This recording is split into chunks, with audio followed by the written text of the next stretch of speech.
Hello दोस्तों, स्वागत है आपका अपने YouTube channel study with fun math में। दोस्तों, आज मैं फिर एक बार डीसी मशीन के जो इम्पॉर्टेंट न्यूमेरिकल्स हैं उसको मैं लेकर के आया हूँ, जो आज पार्ट 2 है। इसके पहले मैंने पहला पार्ट वो अपलोड कर रखा है। आज जो हमारा ये दूसरा पार्ट है, ये यूपी आरएनएलटी G2 या कोई भी टेक्निकल एग्ज़ाम हो, सब एग्ज़ाम के लिए ये बहुत ही इम्पॉर्टेंट है। इस न्यूमेरिकल में जितने भी हमारे आज 15 क्वेश्चन हैं, उन सभी क्वेश्चंस में मैंने डीसी मशीन के अच्छे अच्छे कॉन्सेप्ट को यहाँ पर डिस्कस किया है। इस वीडियो को आप ज़रूर देखिएगा, क्योंकि ये क्वेश्चन सारे आपके एग्ज़ाम पॉइंट ऑफ व्यू से बहुत ही इम्पोर्टेंट है। इसको एक बार देखने के बाद गारंटी देता हूँ कि इस 15 क्वेश्चन से कम 3 से 4 क्वेश्चन आपके एग्ज़ाम में बनने वाले हैं। ये तो तय है। ठीक है दोस्तों, तो चलिए बिना टाइम वेस्ट किए हुए स्टार्ट करते हैं आज का सेशन। तो दोस्तों, पहला क्वेश्चन हमारा है, एक मोटर की गति नियंत्रण नो लोड पर 1100 आरपीएम से घटकर रेटेड लोड पर 1050 आरपीएम हो जाती है, मोटर की गति नियंत्रण हो जाएगी। मतलब कह रहा है दोस्तों कि एक मोटर है, उसकी स्पीड बता रहा है नो लोड पर 1000 आरपीएम है, और जो रेटेड स्पीड बता रहा है वो 1050 आरपीएम है। तो पूछ रहा है कि मोटर की जो गति नियंत्रण है, या जिसे हम बोलते हैं स्पीड रेगुलेशन है, वो क्या होगी। तो दोस्तों, आपने पढ़ा होगा कि जो भी स्पीड होती है, स्पीड नियंत्रण के लिए हम बात करते हैं, तो स्पीड नियंत्रण परसेंटेज में क्या होगा, स्पीड नियंत्रण क्या होगा। तो दोस्तों होगा आपका, जो आपका क्वेश्चन होता है, एक मिनट में कलर चेंज कर लेता हूँ, थोड़ा सा अच्छा कलर ले लेता हूँ दोस्तों, ताकि आपको अच्छे से विजुअल हो, दिखाई दे। चलिए दोस्तों देखते हैं। जो आपका होता है वो होता है भाई एन, ये होता है ये आपका होता है speed at no load speed, N L minus N F L upon N F L into be 100। ये आपका क्या होता है दोस्तों, फार्मूला था। मतलब वह स्पीड जब वह नो लोड पे हो, माइनस फुल लोड पर स्पीड बटे full load speed into be 100। इस तरीके से आप निकालेंगे तो आपका निकल करके आ जाएगा स्पीड रेगुलेशन, निकल करके आ जाएगा। तो एन नो लोड स्पीड कितना दे रखा है भाई, 1000 RPM, 1100 RPM, minus full load पर स्पीड कितना दे रखा है भाई, 1050 बटे आपका कितना हो जाएगा, 1050 इंटू भी 100।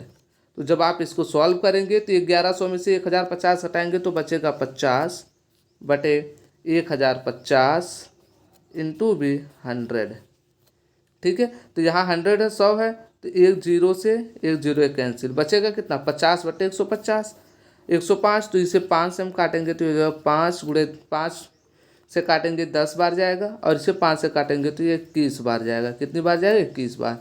अब ये बचा कितना, यहाँ बचा 10, ये बचा 10, तो 10 गुणे 10 बराबर हो गया 100 और बटे 21। तो जब इसको सॉल्व करेंगे दोस्तों तो आ जाएगा कितना, 4.76%। ठीक है दोस्तों, तो आपने देखा कि no load speed minus full load speed upon full load speed into भी 100 फार्मूला करके लगाएंगे तो आपका आ जाएगा कितना, 4.76%। तो जो इसकी स्पीड रेगुलेशन है वो क्या हो जाएगी, 4.76%। इस तरीके से जो आपका ऑप्शन है वो बी क्या हो जाएगा, सही हो जाएगा दोस्तों। ठीक है, चलिए बढ़ते हैं अगले क्वेश्चन की तरफ। अगला क्वेश्चन हमारा कह रहा है कि आर्मेचर प्रतिरोध 0.4 ओम की 150 वोल्ट डीसी मोटर में 142 वोल्ट का बैक ईएमएफ है, पश्च ईएमएफ है, बैक ईएमएफ है, आर्मेचर धारा कितनी होगी।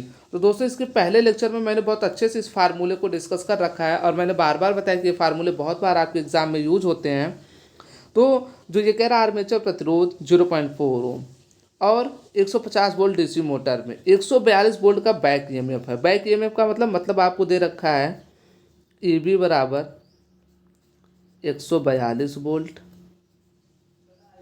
ठीक है, और आपका जो दे रखा है ई बी वी बराबर दे रखा है 150 वोल्ट, और आपका दे रखा आर ए, आर्मेचर प्रतिरोध आर ए बराबर 0.4 ओम। ठीक है, तो आपने फार्मूला पढ़ा होगा दोस्तों, क्या फार्मूला मोटर के केस में आपने पढ़ा होगा, E B is equal to B V minus I A R A. ठीक है, तो अब यहाँ देखेंगे वी की वैल्यू कितनी भाई 150 माइनस आई ए की वैल्यू कितनी दे रखी है भाई।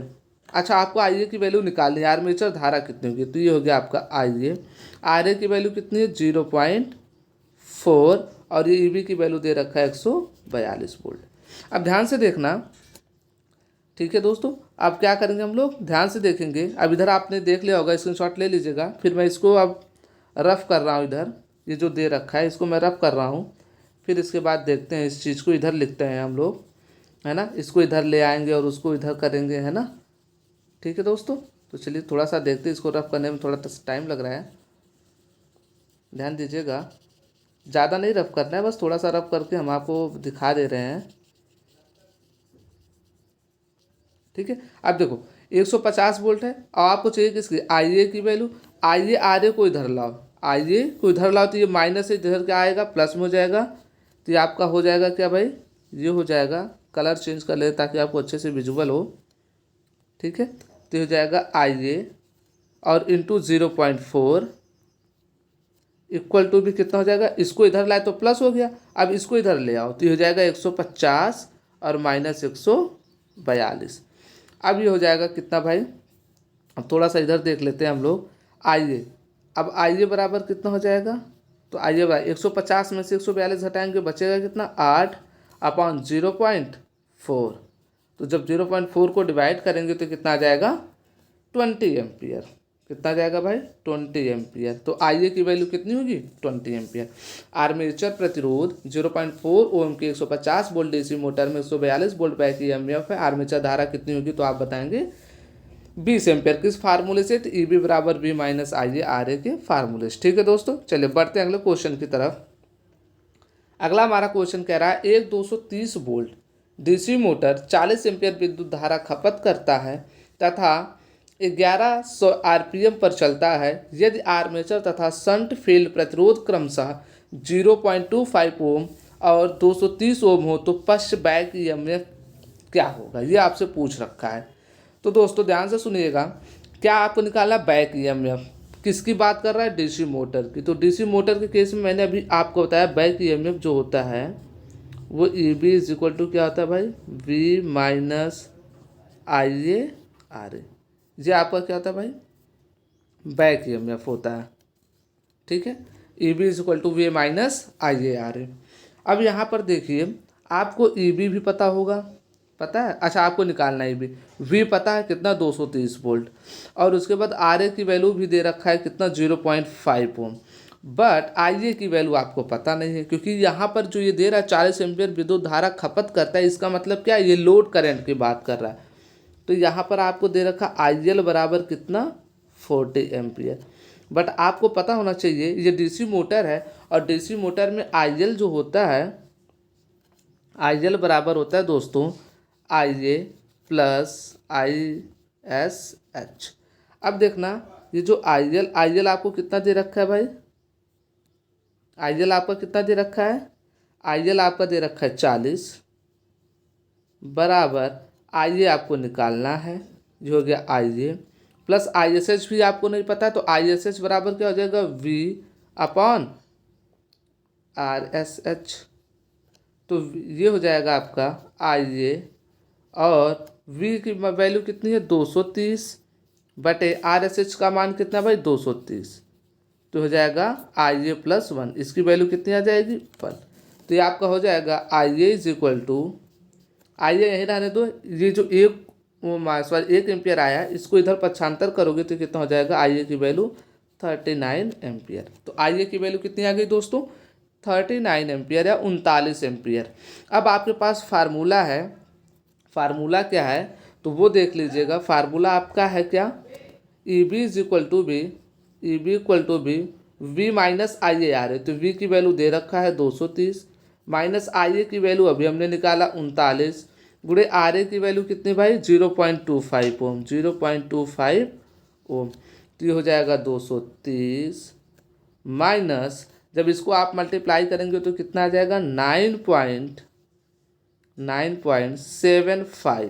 कितना आ जाएगा भाई 9.75। तो जब इसमें से घटाएंगे तो आपका कितना आ जाएगा 220.25 वोल्ट। ठीक है दोस्तों, तो इस तरीके से जो आपका आंसर हो जाएगा option A is the right answer. आपका जो ऑप्शन हो जाएगा क्या हो जाएगा, option A is the right answer of this question. ठीक है दोस्तों, तो आपका आंसर ए सही है। चलिए बढ़ते हैं अगले क्वेश्चन की तरफ। अगला क्वेश्चन हमारा है, अगला हमारा जो क्वेश्चन है, एक 220 वोल्ट डीसी मशीन में 1 ओम प्रतिरोध का आर्मेचर है। यदि पूर्ण भार पर आर्मेचर धारा 10 एम्पीयर है तो जब मशीन जनित्र की भांति कार्य करे तो इसका प्रेरित विद्युत वाहक बल ज्ञात करे। ठीक है दोस्तों, अब ध्यान से देखना इस बात को, किसकी बात कर रहा है, जब मशीन जनित्र की भांति कार्य करे तो इसका प्रेरित विद्युत वाहक बल ज्ञात करे। तो जब जनित्र, कोई भी मशीन जब जनरेटर की तरह बिहेव करेगी, उसके भांति कार्य करेगी, फंक्शन करेगी, तो उस कंडीशन में जो आपका विद्युत वाहक बल होता है इज इक्वल टू क्या होता है, V plus I A R A होता है। ठीक है, तो V की वैल्यू कितनी है 220 प्लस आई ए की वैल्यू देखो, आर्मेचर धारा बोल रखा है कितना 10 ampere, multiply by R A की वैल्यू देखो, आर्मेचर प्रतिरोध दे रखा है 1 ओम, तो हो जाएगा 10 एकम 10 और प्लस 220 कितना हो गया भाई 230 वोल्ट। तो इस तरीके से आपका आंसर कौन सा हो जाएगा भाई, आपका आंसर हो जाएगा option A is the right answer 230 volt. ठीक है दोस्तों, कुछ नहीं था, सिंपल सा था। क्या था कि मशीन में जब जनरेटर की भांति कार्य करेगा तो उस कंडीशन में जो फार्मूला होता है प्रेरित विद्युत वाहक बल का, वो होता है is equal to V plus I A R A. इसमें V की वैल्यू पता, आई ए भी दिया, आर ए भी दिया, हमने रख करके इसकी वैल्यू को निकाल लिया। ठीक है दोस्तों, चलो आगे चलते हैं अगले क्वेश्चन में। क्या कह रहा है, एक चालक 2 सेकंड में फ्लक्स के 2 वेबर काटता है और इसके 50 चक्कर होते हैं तो चालक में प्रेरित ईएमएफ होगा। तो चलिए इसको देखते हैं, इस क्वेश्चन को। कह रहा है एक चालक है 2 सेकंड में फ्लक्स के 2 वेबर काटता और इसके 50 चक्कर होते हैं तो चालक में प्रेरित ईएमएफ कितना होगा। ठीक है, तो अब बात हम करते हैं चालक में प्रेरित ईएमएफ की। तो ये हो जाएगा आपका, आपने फार्मूला पढ़ा होगा, EMF is equal to be N D five by D T according to the Faraday law, है ना। According to the Faraday law जो आपको EMF जनरेट होता है वो कितना होता है ND5/dt। यहाँ पे माइनस भी लगता है बेटा, लेकिन ध्यान देना माइनस वहाँ लगता है फ्रेंड्स जहाँ पर हम लेंज लॉ की बात करते हैं। लेंज लॉ के अकॉर्डिंग वहाँ पे निगेटिव साइन आता है जो उसके नेचर को बताता है। ठीक है, तो यहाँ में नेचर से मतलब नहीं है। तो n की वैल्यू देखो दे रखा है नंबर ऑफ टर्न जिसकी वैल्यू है 50 मल्टीप्लाई बाई D5, मतलब फ्लक्स कट कितना आ रहा है या फ्लक्स चेंज कितना हो रहा है वो D5 बता रहा है। तो फ्लक्स कितना चेंज हो रहा है 2 वेबर, कितने सेकंड में, तो 2 सेकंड में। तो 2 से 2 कैंसिल, बचा कितना 50 वोल्ट। तो आपका आंसर हो गया क्या 50 वोल्ट भाई। ठीक है, तो option B is the right answer of this question. ठीक है दोस्तों, चलिए बढ़ते हैं अगले क्वेश्चन की तरफ। एक शंट जनित्र 250 वोल्ट के टर्मिनल विभवांतर पर 195 एम्पीयर प्रदान करता है। आर्मेचर प्रतिरोध और शंट क्षेत्र प्रतिरोध क्रमशः 0.02 ओम और 50 ओम है। जनित्र का विद्युत वाहक बल का मान ज्ञात करें। ठीक है दोस्तों, तो इसे हमें निकालना है। तो ध्यान देना, हमें क्या निकालना है, कह रहा है कि शंट जनरेटर है, जनरेटर की बात कर रहा है। तो जनरेटर जैसे बात बोला जनरेटर, तो ध्यान देना जनरेटर के केस में हम लोग क्या ध्यान देंगे, इस बात को थोड़ा समझ लीजिएगा। जनरेटर के केस में क्या क्या बातें होती है, ध्यान देना इस बात को। देखो कह रहा है शंट जनरेटर, ठीक है ना, शंट जनरेटर की बात कर रहा है। तो शंट जनरेटर के केस में कोई भी जनरेटर हो, उस केस में हम एक ही फार्मूला लगाते हैं बैक ईएमएफ का, विद्युत वाहक, सॉरी बैक ईएमएफ नहीं, जनरेटेड ईएमएफ का। वो कौन सा फार्मूला है भाई, AC is equal to be V plus IA/RA। ठीक है, अब यहाँ पे V आपको दे रखा है 250, IA की वैल्यू नहीं दिया है, लेकिन विभवांतर पर ये लोड करंट दे रखा है IL 195 एम्पियर। तो एक बात याद रखना, जो जनरेटर के केस में आर्मेचर पर टोटल करंट डेवलप होता है वो होता है IA बराबर IL प्लस ISH। ठीक है, तो अब IL कितना है, IL आपको दे रखा है 195 प्लस ISH क्या होगा V/RSH। V कितना है भाई 250 बटे RSH कितना है भाई 50 तो काटेंगे तो 50 एकम 50 और 50 बच्चे 250 और 195 5 जोड़ेंगे तो कितना हो जाएगा 200 एम्पियर। तो ये आपका क्या आ गया भाई IA की वैल्यू आ गई 200 एम्पियर। अब यहाँ पर हम रख देंगे V की वैल्यू कितना है भाई 250 प्लस IA की वैल्यू 200 मल्टीप्लाई बाई R की वैल्यू 0.02 तो जाएगा आपका कितना 250 प्लस 200 का गुणा जब 0.02 में करेंगे तो आ जाएगा कितना भाई 4। तो ये टोटल हो जाएगा कितना 254 वोल्ट। ठीक है दोस्तों, आई होप आप लोगों को समझ में आया होगा। आप लोग ध्यान से इस क्वेश्चन को करिएगा, मैं इसे भी व्हाइट बोर्ड पर सॉल्व करवाऊंगा इस सभी क्वेश्चन को बहुत ही अच्छे से। और इसका PDF मैंने डिस्क्रिप्शन में लिंक दे दिया है, PDF का लिंक डिस्क्रिप्शन में है, वहाँ से जाकर के आप लोग डाउनलोड करिएगा, डाउनलोड करके इसे सॉल्व करिएगा। फिर उसके बाद मैं आपको अगले व्हाइट बोर्ड पर इस क्वेश्चन को और अच्छे से समझा दूंगा। ठीक है, तो चलो बढ़ते हैं अगले क्वेश्चन की तरफ। अगला क्वेश्चन हमारा है 1000 RPM पर चलने वाला एक्शन जनरेटर 100 वोल्ट का EMF उत्पन्न करता है। यदि गति 1200 RPM तक बढ़ जाती है तो उत्पन्न EMF होगा। तो चलिए ध्यान से देखते हैं इस क्वेश्चन को। आपने क्या बोला भाई 1000 RPM पर चलने वाला एक्सटर्नल जनरेटर 100 वोल्ट का EMF उत्पन्न करता है। तो आपने जो भी फार्मूला आज तक पढ़ा है EB इज इक्वल टू क्या पढ़ा है भाई 5ZNP/60A। तो यहाँ पर जो हमारा बैक EMF है EG इज इक्वल टू यहाँ लिख लो क्योंकि यहाँ जनरेटर की बात कर रहे हैं। तो जनरेटर के केस में हमने क्या देखा ये EG जो डायरेक्टली प्रोपोर्शनल है किसके N के स्पीड के। तो क्या हम यहाँ से कह सकते हैं कि जो हमारे पास EG है या E है is directly proportional to N। तो यहाँ से हम कहेंगे EG1 directly proportional to N1। ऐसे ही कहेंगे क्या EG2 is directly proportional to N2। तो यहाँ से फार्मूला निकल करके आता है EG1/EG2 equal to B N1/N2। ठीक है, अब यहाँ पे हम देखें दिस इम्प्लाइज EG1 पहला कितना भाई 100 वोल्ट बटे EG2 आपको निकालना है इज इक्वल टू भी N1 कितना भाई 1000 RPM बटे ये कितना भाई 1200। ठीक है, अब यहाँ से देखो 1200 2 जीरो से 2 जीरो कैंसिल, ये 1 जीरो से 1 जीरो से कैंसिल, 12 को इधर मल्टीप्लाई करेंगे तो कितना हो जाएगा 120। तो जो आपका EG आ गया वो कितना आ गया भाई 120 वोल्ट। कितना आ गया भाई 120 वोल्ट। तो आपका जो आंसर कौन सा है 120 volt. Option A is the right answer of this question. ठीक है दोस्तों, चलिए बढ़ते हैं अगले क्वेश्चन की तरफ। क्वेश्चन नंबर 8 आपसे क्या कह रहा है एक जनरेटर की लोडहीन वोल्टता 230 वोल्ट है तथा मानी गई लोड वोल्टता 200 वोल्ट है तो वोल्टेज नियंत्रण है।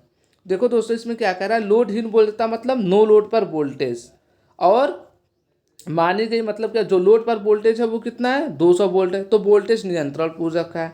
तो इसका जो फार्मूला होता है भाई वोल्टेज कंट्रोल का या वोल्टेज रेगुलेशन का वो होता है क्या अभी ये हर जगह यही लगेगा VNL minus VFL/VFL into V100। तो अब यहाँ पर हम देखेंगे VNL कितना है भाई नो लोड पर लोडहीन वोल्टता कितना दे रखा है 230 माइनस लोड पर 200 बटे 200 और मल्टीप्लाई बाई 100। अब 230 में से 200 घटाओगे तो बचेगा 30 और ये 2 जीरो से कैंसिल तो 30 बटे 2 आ गया कितना भाई 15%। ठीक है दोस्तों, तो option C is the right answer of this question. 15% इसका क्या हो जाएगा आंसर हो जाएगा। चलिए बढ़ते हैं अगले क्वेश्चन की तरफ। क्वेश्चन नंबर 9 देखते हैं। एक जनरेटर की दक्षता 75% है तथा इस जनरेटर को मोटर द्वारा चलाया जा रहा है जो 300 वोल्ट पर 18.65 एम्पियर लेता है, तब मोटर की अश्व शक्ति HP में कितनी होगी। ठीक है दोस्तों, अब ध्यान से सुनना मैं क्या कह रहा हूँ। ये कह रहा है कि एक जनरेटर जिसकी इफिशियंसी 75% है और इस जनरेटर को मोटर द्वारा चलाया जा रहा है। अगर ये मोटर द्वारा चलाया जा रहा है तो मोटर कुछ इसे इनपुट प्रदान करेगा जनरेटर को। वो इनपुट कितना होगा 300 वोल्ट पर 18.65 एम्पियर। तो जो भी इनपुट होता है आपको पता होगा वो वाट में होता है और वाट में कैसे लिखेंगे तो आपको पता है P बराबर क्या होता है V/I होता है। cos फाई भी होता है बट यहाँ पे VI लेकर चलेंगे क्योंकि यहाँ cos फाई का कोई रोल नहीं है ना ही यहाँ पे कोई दिया हुआ है। तो V की वैल्यू कितनी है भाई 300 इंटू 18.65। तो यहाँ से जब आप टोटल सॉल्व करेंगे ये क्या है आपका ये इनपुट वोल्टेज है। ये कितना है भाई आपका, ये इनपुट है, ध्यान देना इस बात को। ये कितना है भाई आपका, ये इनपुट है। अब ये इनपुट आपका कितना आ गया है, तो ये आपका इनपुट, अब इन दोनों को आप मल्टीप्लाई करेंगे। मल्टीप्लाई करने के बाद कितना आएगा आपका भाई, तो ये आपका आने वाला है, चलिए देखते हैं, अभी मल्टीप्लाई रहने देते हैं, करने के लिए आगे देख लेते हैं। तो आपने पढ़ क्या रखा है भाई, आपने पढ़ा है इफिशियंसी नीटा is equal to be output upon input, output upon input. Output आपको निकालना है, तो यहाँ से आउटपुट बराबर क्या हो जाएगा भाई, आउटपुट बराबर हो जाएगा efficiency Neeta multiply by input. अब यहाँ से देखेंगे इफिशियंसी 75% है, तो मतलब 75/100 मल्टीप्लाई बाई इनपुट कितना हो जाएगा, इनपुट अभी हमने बताया कितना हो जाएगा भाई, ये आपका 300 मल्टीप्लाई बाई 18.65, ठीक है। अब यहाँ इसे काटेंगे तो 25 से, या तो 2 जीरो देख लो, यहाँ पे 2 जीरो ऐसे ही कैंसिल हो गया है ना, 2 जीरो कैंसिल हो गया, तो बचा कितना, 75 का गुणा मल्टीप्लाई में 3 में करेंगे तो कितना आ जाएगा भाई, ये तो जाएगा 3 पचे 15 और 3 सत्ते 21 और 1 22, 225 और गुणे ये हो जाएगा 18.65। तो इसको मल्टीप्लाई करेंगे तो आपका आएगा कितना, 4196.25 वाट, जी आपका आ गया। बट आपको जो इफिशियंसी ऑप्शन में दे रखा है वो एचपी में दे रखा है दोस्तों, ठीक है, एचपी में दे रखा है, तो इसके लिए हम क्या करेंगे, 735.5 से डिवाइड कर देंगे, क्योंकि 1 मीट्रिक में एचपी कितना होता है भाई, 735.5। तो अब हमारे पास जो ऑप्शन आया है, आप लोग स्क्रीनशॉट ले लीजिए, जो आंसर आया है इसको हम क्या करेंगे भाई, डिवाइड कर देंगे 735.5 से, तब वो एचपी में निकल के चला आएगा। आउटपुट इन एचपी कितना हो जाएगा, 4196.25 अपॉन 735.5, जब इसको डिवाइड करेंगे तो ये आपका आ जाएगा 5.7 HP, ठीक है दोस्तों। तो इस तरीके से आपका आंसर क्या हो जाएगा, it is the right answer of this question, ठीक है। चलिए बढ़ते हैं अगले क्वेश्चन की तरफ। अगला क्वेश्चन कह रहा है 5 एम्पीयर की लाइन धारा लेते समय DC series motor 10 newton metre का बल आघूर्ण उत्पन्न करती है। यदि लाइन धारा को बढ़ाकर 10 एम्पीयर कर दिया जाए तो, और मान लीजिए कि मोटर रैखिक चुंबकन में संचालित है, तो इस स्थिति में उत्पन्न होने वाले बल आघूर्ण का मान क्या होगा। देखिए ध्यान से रखना, ये रैखिक चुंबकन संचालित होने का मतलब भी मैं बताऊंगा आपको दोस्तों, क्योंकि ये समझना बहुत ज़रूरी है। आपने पढ़ा होगा डीसी सीरीज मोटर जो भी होगा उसमें जो आपका टॉर्क है वो डायरेक्टली प्रोपोर्शनल होता है IA², किसके प्रोपोर्शनल होता है, IA²। हम यहाँ पर इसलिए ये लेकर के चल रहे हैं T बराबर T डायरेक्टली प्रोपोर्शनल हो रहा है IA² के, क्योंकि ये देखो ध्यान देना, जो ये कह रहा, और मान लीजिए मोटर रैखिक चुंबकन क्षेत्र में संचालित हो रहा है, अगर ये बोल देता रैखिक नहीं है, सेचुरेशन में हो गया है, तो वहाँ पे जो टॉर्क होता है बच्चे, टॉर्क हो जाता है IA के प्रोपोर्शनल, क्योंकि वहाँ पे फ्लक्स क्या हो जाता है, जब सेचुरेशन मोड में चला जाएगा तो आप फ्लक्स चाहे जितना बढ़ाओ उसके टॉर्क पर कोई इफेक्ट नहीं पड़ेगा। तो फाइव वहाँ पे कांस्टेंट हो जाता है, फाइव से कांस्टेंट इसलिए हो जाता है क्योंकि फाइव के चाहे जितना बढ़ने से टॉर्क पर कोई इफेक्ट नहीं पड़ता, इसलिए वो करंट के डायरेक्टली प्रोपोर्शनल हो जाता है, ठीक है। तो इसलिए हम यहाँ पर क्या करेंगे, इसलिए ये दे दिया है मतलब जो मोटर है वो रैखिक चुंबकन क्षेत्र में संचालित हो रहा है। इसका मतलब ये बताएगा कि टॉर्क जो डायरेक्टली प्रोपोर्शनल है IA² के। अगर ये रैखिक चुंबकन में नहीं संचालित होता तो टॉर्क जो हमारा वो किसके प्रोपोर्शनल हो जाता, सिर्फ और सिर्फ IA के, ठीक है। चलिए अब बात करते हैं डीसी सीरीज मोटर है, इसलिए टॉर्क प्रोपोर्शनल टू IA² हो जाएगा, ठीक है। क्या हो जाएगा, IA²। अब देखना दो करंट दे रखा है, एक 5 एम्पियर, दूसरी बात 10 एम्पियर। तो यहाँ से भी एक तो ये इक्वेशन बन जाएगा, दूसरा इक्वेशन ये T1 मान लो, IA1 मान लो, तो T2 is equal directly proportional to IA²। तो यहाँ से हो जाएगा T1 upon T2 is equal to B IA1² upon IA2²। तो T1 कितना है भाई, पहला 10 बटे T2 हमें निकालना है, बराबर IA1 का स्क्वायर, IA1 कितना 5 है, तो 5 गुणे 5 बटे दूसरा IA2 कितना होता है 10, तो 10 गुणे 10। अब यहाँ से काटेंगे, देखो 5 बचे 25 और 25 चौका 100, 4 टाइम्स गया, और 4 का गुणा इधर कर दो 40, तो जो आपका T2 आया वो कितना आ गया, 40 न्यूटन मीटर। ठीक है दोस्तों, तो option D is the right answer. चलिए बढ़ते हैं अगले क्वेश्चन की तरफ। अगला जो हमारा क्वेश्चन है 11 नंबर, जब क्षेत्र प्रतिरोध 200 ओम, आर्मेचर प्रतिरोध 2 ओम, सप्लाई वोल्टता 100 वोल्ट तथा गति 500 आरपीएम है, तब एक डीसी शंट मोटर की सप्लाई धारा का पता लगाइए जब बैक ईएमएफ स्थिरांक 0.18 वोल्ट प्रति आरपीएम है। मतलब एक आरपीएम में जो बैक ईएमएफ है वो 0.18 वोल्ट है। तो आपने फार्मूला पढ़ रखा है, क्या है भाई, ये किसकी बात कर रहा है, सप्लाई धारा का, सम मोटर की बात कर रहा है। तो मोटर का फार्मूला क्या होता है भाई, E B is equal to V minus I A R है। अभी हम ये डिस्कस करते हुए आ रहे हैं।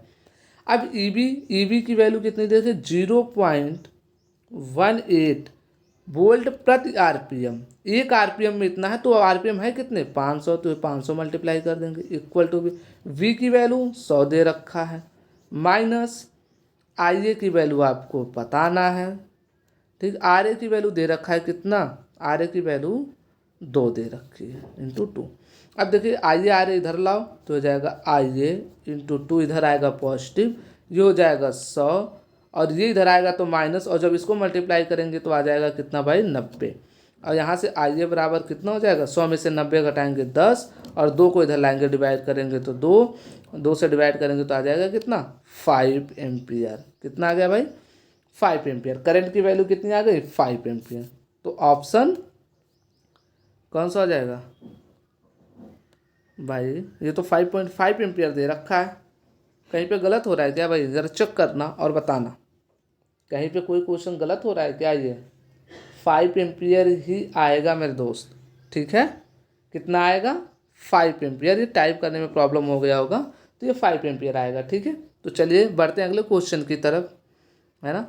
चलिए अगले क्वेश्चन की तरफ चलते हैं हम लोग। अगला जो क्वेश्चन हमारा क्या है, क्वेश्चन नंबर 12। क्वेश्चन नंबर 12 क्या कह रहा है, आप ध्यान से ये बताना हमें। एक 4 पोल 500 वोल्ट शंट मोटर में इसके आर्मेचर पर 720 तरंग संयोजित कंडक्टर लगे हुए हैं। पूर्ण भार पर आर्मेचर धारा 60 एम्पियर और अभिवाह प्रतिपोल 0.03 ओम 0.03 वेबर है। आर्मेचर प्रतिरोध 0.2 ओम है और संपर्क पात ड्रॉप प्रति ब्रश 1 वोल्ट है। ठीक है भाई, चलो ये बात अब हम करते हैं आगे की तरफ। ठीक है, तो इसमें देखते हैं क्या क्या दे रखा है। तो सबसे पहले आपको बताना क्या है ना, तरंग संयोजक कंडक्टर लगे हुए हैं, तो आपको इसमें स्पीड बतानी है। क्या बताना है भाई, आपको स्पीड बताने की, इसकी स्पीड कितनी होगी।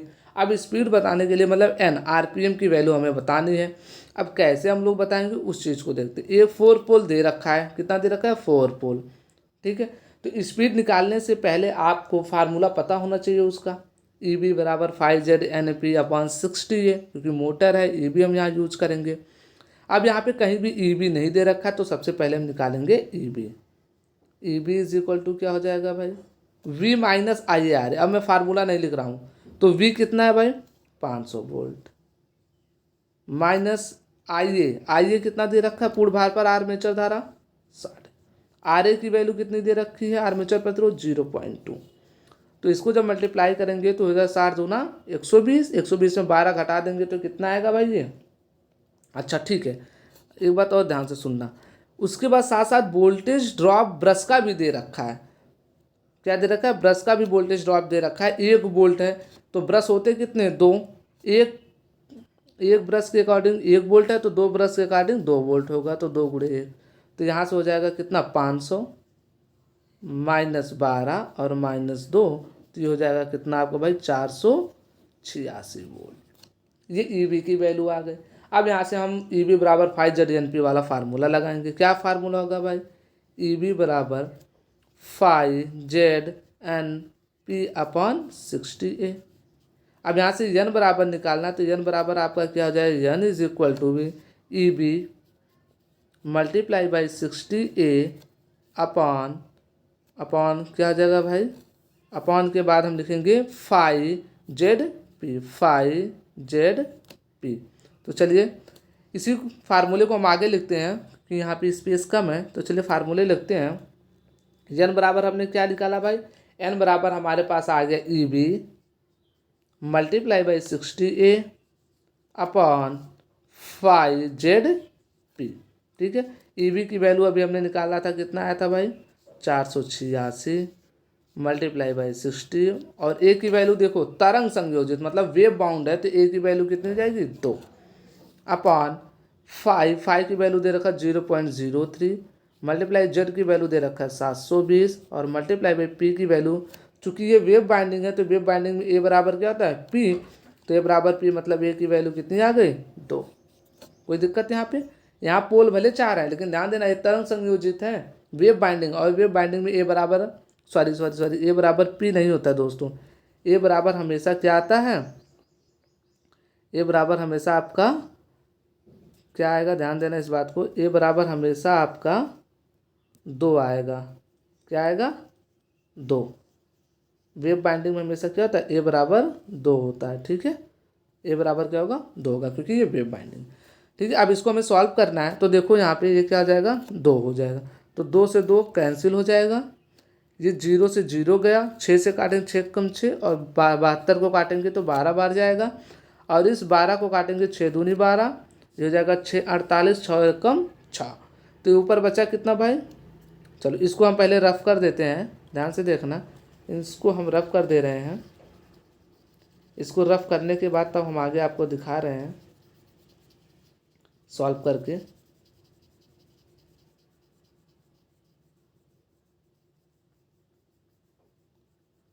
दोस्तों आप लोग इसको ध्यान से पढ़ते रहिएगा क्योंकि यहाँ से गारंटी दे रहा हूँ कि आपके एग्जाम में डायरेक्टली क्वेश्चन आएंगे इसी फार्मूले से, बस आपको फार्मूले याद होने चाहिए अच्छे से बस। ठीक है, तो चलो ऊपर कितना बचा भाई, ऊपर बचा आपका 81, और कुछ ऊपर बचा, कुछ नहीं बचा, अपॉन अब देखो 0.03 को हटाना तो हम 100 से ऊपर नीचे मल्टीप्लाई कर देंगे क्योंकि 2 अंक पे 10 मिनट, तो नीचे बचेगा कितना 3 गुणे 2, और कितना बचा भाई 3 गुणे 2, 3 गुणे 2 ही बचा ना, ध्यान देना इस बात को भाई, है ना 3 गुणे 2। चलो भाई अब देखते हैं इस चीज़ को हम लोग, है ना, अब कितना आएगा टोटल, इसको सॉल्व करिएगा दोस्तों क्योंकि ये टाइम बहुत ज़्यादा लग रहा है, इसको इतना सॉल्व कर दे, इसके आगे आप लोग सॉल्व कर लीजिएगा। ठीक है, क्योंकि अब यहाँ पे देखना टाइम बहुत ज़्यादा लग रहा है, तो जब आप इसे सॉल्व करेंगे तो आएगा कितना 675 आरपीएम, कितना आएगा दोस्तों 675 आरपीएम। ठीक है, आप इसको सॉल्व करके भी देख सकते हैं। ठीक है, जब इसको सॉल्व करेंगे, अच्छा एक बात ध्यान देना दोस्तों, यहाँ पे जो मैंने ले रखा है ये यहाँ पी है ना, पी की वैल्यू कितनी है 4 है, जो मैंने दूर रखा था, तो ये 4 हो जाएगा, यहाँ 2 बच जाएगा। ठीक है, तो हो जाएगा × 2। वैसे सॉल्व भी कर देते हैं, देख लो 2 दूना 4, और 4 से इसको काटेंगे 25 टाइम जाएगा, और 3 को इससे काटेंगे तो 27 बार जाएगा, 27 गुणे 25 करेंगे तो कितना जाएगा 675 आरपीएम। ठीक है दोस्तों, तो चलिए बढ़ते हैं अगले क्वेश्चन की तरफ। एक डीसी मोटर के आर्मेचर प्रतिरोध 1 ओम है, आपूर्ति वोल्टेज 100 वोल्ट है, और पूर्ण गति पर बैक ईएमएफ, ये एयर नहीं है ये पूर्ण गति और है, एयर की जगह क्या और है, और पूर्ण गति पर बैक ईएमएफ 96 वोल्ट है, आर्मेचर की विद्युत धारा कितनी होगी। तो ये मोटर की बात कर रहा है। मोटर में क्या होता है भाई, हमने बताया था E V = V minus I A R है, आई ए बराबर क्या हो जाएगा आपका भाई आई ए आर ए इधर ले आओ तो फार्मूला बन जाएगा क्या V - EV/RA। तो V की वैल्यू कितनी दे रखा है भाई 100 volt, minus EV value 96 upon RA की वैल्यू 1, तो बच हो जाएगा कितना 4 एम्पियर। ठीक है, तो option B is the right answer. ठीक है दोस्तों, चलिए बढ़ते हैं अगले क्वेश्चन की तरफ। अगला क्वेश्चन 0.8 ओम के आर्मेचर प्रतिरोध वाली 220 वोल्ट डीसी मोटर 25 एम्पियर की आर्मेचर धारा को खपत करती है, प्रेरित ईएमएफ का मान बताइए। ये किसकी बात कर रहा है, ये भी डीसी मोटर की बात, प्रेरित ईएमएफ का मान बताना। तो EB = होता है क्या भाई V - IARA। V की वैल्यू कितना दे रखा है 220, माइनस IA की वैल्यू 25 है, और मल्टीप्लाई कर देंगे 0.8 से, तो 25 अट्ठे 200, एक अंक पे दशमलव बच जाएगा 20, और 220 में से 20 को घटाएंगे तो बचेगा कितना 200 volt. So option B is the right answer. ठीक है दोस्तों, चलिए बढ़ते हैं अगले क्वेश्चन की तरफ। एक 240 volt DC series motor 1500 RPM पर अपना रेटेड आउटपुट देते समय 30 एम्पियर खींचती है, इसका आर्मेचर प्रतिरोध 0.3 ओम है, स्टार्टिंग के समय रेटेड टावर प्राप्त करने के लिए सीरीज में लगाए जाने वाले प्रतिरोध का मान क्या होगा। ठीक है, तो देखो एक बार ध्यान से सुनना, लगाए जाने वाले प्रतिरोध का मान हम कैसे निकालेंगे। अभी आपने ये मोटर की बात करा हो, सीरीज मोटर, तो अभी मैंने आपको बताया A B is equal to होता है V minus I A R A. अब ये कह रहा है कि शुरुआत के समय रेटेड टार्क प्राप्त करने का मतलब स्टार्टिंग के समय अगर हमें रेटेड टार्क चाहिए, कैसा टार्क, रेटेड फुल टार्क चाहिए, तो हमें सीरीज में कौन से प्रतिरोध को लगाएंगे। ठीक है, अभी तो आर्मेचर प्रतिरोध है, आर्मेचर के ही सीरीज में हम कोई प्रतिरोध लगाएंगे, और जो भी सीरीज लगाएंगे आर्मेचर के सीरीज में प्रतिरोध, वो आर्मेचर के प्रतिरोध के साथ जुड़ जाएगा। और स्टार्टिंग के समय आपको पता है कि बैक ईएमएफ का मान 0 होता है, तो इसका मान हम रख देंगे 0, ये हो जाएगा V माइनस आई ए। अब देखो आर ए नहीं होगा, अब आर ए के साथ एक और आ जाएगा जो आप सीरीज में क्या करोगे, जोड़ोगे आर एस ई, जो एक ऐड करोगे, आर एस सी जो ऐड कर रहे हो और जोड़ रहे हो। ठीक है, तो यहाँ पे क्या हो जाएगा V is equal to B, यह इधर लाएंगे तो प्लस में हो जाएगा, तो I A into R A plus R S E. V की वैल्यू कितना दे रखा है 240, आई ए की वैल्यू आपको दे रखा है 30, और आर ए की वैल्यू दे रखा है 0.3, और प्लस ये आर एस ई आपको बताना है। अब यहाँ से हम देखेंगे क्या, इसको डिवाइड करेंगे, 0 से 0 जाएगा, 3 एकम 3, 3 अठे 24, 8 आ गया, मतलब 8। यहाँ से मैं कलर चेंज कर रहा हूँ, देखना ध्यान से, इधर देखना, ये क्या आ गया, इधर बचा क्या 8 इज इक्वल टू, इधर क्या बचा 0.3 प्लस आर एस ई, जो सीरीज में आपने ऐड किया। तो आर एस ई बराबर, जब 8 में से 0.3 घटाएंगे तो ये क्या हो जाएगा भाई आपका 7.7 ohm. So option is the D is the right answer, 7.7 ohm. ठीक है दोस्तों, तो चलिए दोस्तों, आज का सेशन पूरा हुआ। आज हमने 15 क्वेश्चन किए हैं। इसी तरीके से मैं और भी वीडियो आप लोगों के लिए लाता रहूँगा, आप लोग देखना मत भूलिएगा। इस वीडियो को, जो मैंने पहला वीडियो अपलोड किया उसको भी देखिएगा, और आज जो दूसरा मैंने ये पढ़ाया लेक्चर लिया इसको भी आप देखिएगा। डीसी न्यूमेरिकल क्वेश्चन जितने भी आपके यहाँ फंसेंगे, यहाँ से पक्का फंसने वाले हैं, गारंटी है कि यहाँ से क्वेश्चन आएंगे, और आप लोग इसे ज़रूर देखिएगा। ठीक है दोस्तों, तो इस तरीके से मैंने आपके 30 क्वेश्चन डीसी मशीन के न्यूमेरिकल मैंने करवा रखे हैं। आई थिंक मैं 60-70 क्वेश्चन जो भी करवाने वाला हूँ डीसी मशीन के, 3-4 वीडियो मैं बनाऊँगा। उससे बाहर कभी भी आपका डीसी मशीन से न्यूमेरिकल पार्ट को नहीं पूछेगा। न्यूमेरिकल पार्ट करने के बाद हम लोग क्या करेंगे, डीसी मशीन के ऑब्जेक्टिव क्वेश्चन को लेकर के आएंगे, जो आपके थ्योरेटिकली एग्जाम में पूछे जाते हैं, और उसको भी हम बहुत अच्छे तरीके से समझेंगे। क्योंकि न्यूमेरिकल जो पार्ट होता है बच्चों के लिए बहुत टफ होता है, इसलिए मैंने क्या किया है, न्यूमेरिकल पार्ट को पहले करवाने का काम किया। और इसी न्यूमेरिकल पार्ट, ये जो आपने न्यूमेरिकल पार्ट जो मैंने करवा रहे हैं, अगर आपने ये कर लिया तो इसी से आपके थ्योरी भी बहुत अच्छी तरीके से हो जाएंगे। तो इस न्यूमेरिकल पार्ट को जरूर करना, क्योंकि अगर यूपी रीजनल TG2 का, या आप LMRC Lucknow metro rail corporation का जो वैकेंसी आई है, उसको भी अगर आप करना है, उसको भी देखना है, तो इस वीडियो को देखना ना भूलें, क्योंकि ये वीडियो आपके लिए बहुत ही हेल्पफुल होने वाले हैं उस एग्ज़ाम को लेकर के। डेफिनेटली यहाँ से क्वेश्चन आएंगे तो आएंगे, जितना बता रहा हूँ बस उतना जा करके आप क्या करिएगा, नोट करिएगा, उस क्वेश्चन को रिवाइज करिएगा। आप देखिएगा कि आपके 90% क्वेश्चन इन दोनों वीडियो से आपके डीसी मशीन के TG2 लेवल के जितने क्वेश्चन आते हैं वो सॉल्व हो जाएंगे। अभी जो बचे 10% है, उसमें मैं इफ़िशियंसी से रिलेटेड क्वेश्चन करवाऊँगा, जो आपकी इफ़िशियंसी से रिलेटेड क्वेश्चन आते हैं। ठीक है, तो उस समय आपका जो मैं करवा दूंगा इफ़िशियंसी से रिलेटेड, तो आपके डीसी मशीन के न्यूमेरिकल कंप्लीट हो जाएंगे। ठीक है दोस्तों, तो आप लोग हमारे चैनल को सब्सक्राइब करना, लाइक करना ना भूलें, स्टडी विथ फनी मैथ को। ठीक है दोस्तों, तो चलिए आज के लिए बस इतना ही, मिलेंगे कल अगली क्लास में। सो आज के लिए thank you, all the best.